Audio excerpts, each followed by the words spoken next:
Hello दोस्तों, आज की कहानी है संदीप नाम के लड़के के बारे में जो कि अपने गांव से शहर को आया था कुछ ऐसा कि वो अपने गांव से अपने मम्मी पापा से लड़कर आया था कि मैं शहर जाऊंगा, शहर में काम करूंगा और मैं गांव में खेती बाड़ी नहीं करूंगा।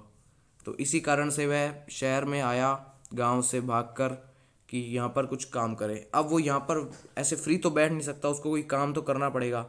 इसलिए वो चल जाता है काम की तलाश में। फिर उसे क्या होता है कि अपना एक दोस्त मिलता है जो कि बचपन में उसका दोस्त था, वो भी शहर में आ गया था। तो वो दोस्त उसे कहता है कि मैं तेरे को एक बता देता हूँ कि कॉल सेंटर है एक थोड़ा शहर से बाहर, वहाँ पर तू लग जा, वहाँ तेरे को नौकरी भी मिल जाएगी, बड़े आराम से नौकरी मिल जाएगी। बाकी जगह टेस्ट वगैरह देने पड़ेंगे, उसमें तेरे को दिक्कत आ सकती है, लेकिन जो बाहर कॉल सेंटर है शहर से, वहाँ पर तेरे को नौकरी आसानी से मिल जाएगी क्योंकि उसमें सिर्फ तेरे को बोलना आना चाहिए। तो वो ऐसा ही करता है अपने दोस्त के जैसा ही। वो एक दिन सुबह जाता है उस कॉल सेंटर में, वहाँ के मैनेजर से बात करके नाइट की शिफ्ट की ड्यूटी लगवा लेता है अपनी। फिर वो उसी दिन रात को आता है उस कॉल सेंटर में। कॉल सेंटर बाहर से बिल्कुल सिंपल था, जैसे हर कॉल सेंटर होता है।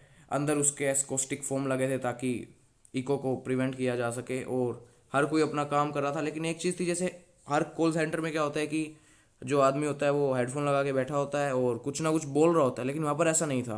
वहाँ पर एक कंप्यूटर स्क्रीन के सामने वो देखे जा रहे थे, हेडफोन उनके लगे थे लेकिन वो कुछ बोल नहीं रहे थे। तो ये चीज़ देखकर उसको अजीब भी लगता है। वो मैनेजर से मिलता है और वो मैनेजर उसको अपनी सीट दिखाता है कि यहाँ तो बैठ जा, और वो भी काम करने लग जाता है।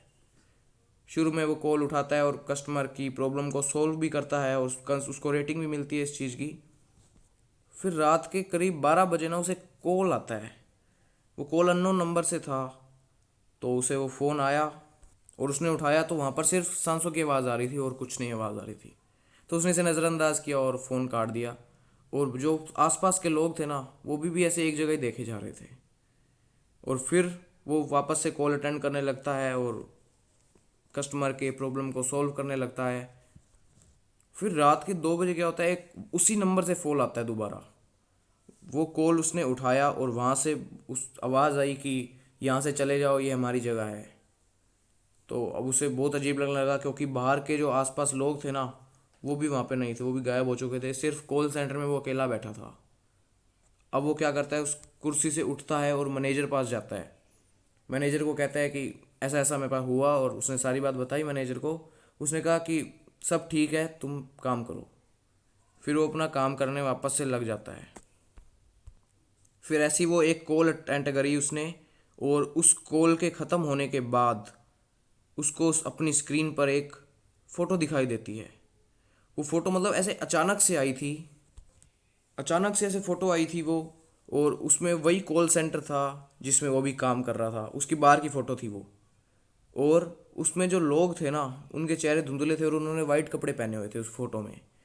अब वो आसपास फिर से देखता है तो अचानक से वो लोग अपने आप आ गए थे। अभी पहले नहीं थे लेकिन अब आ चुके थे। तो उनके चेहरे भी वैसे खूंखार से हो गए थे, मतलब शैतान वाले हो गए थे। तो ये देखकर वो फिर से घबरा जाता है और फिर अपना काम वापस से करने लगता है बिना कुछ सोचे समझे।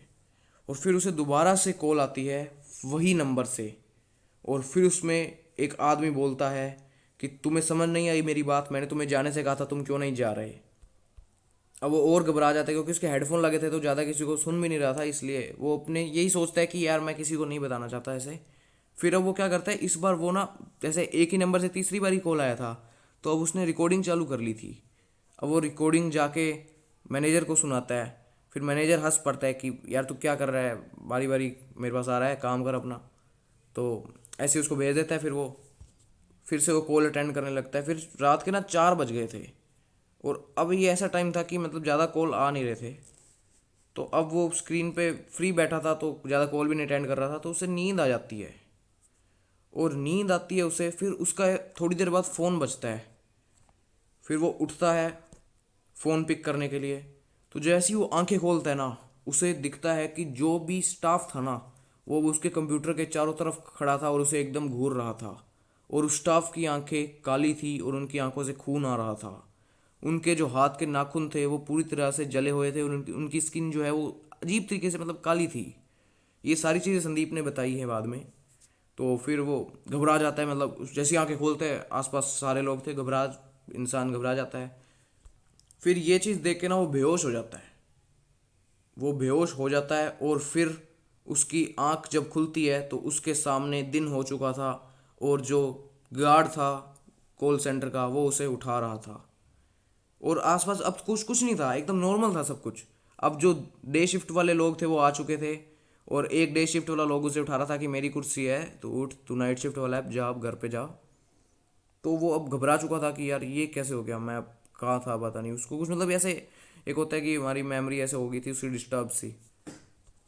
फिर वो डे मैनेजर से मिलता है, उससे भी सारी बात बताता है।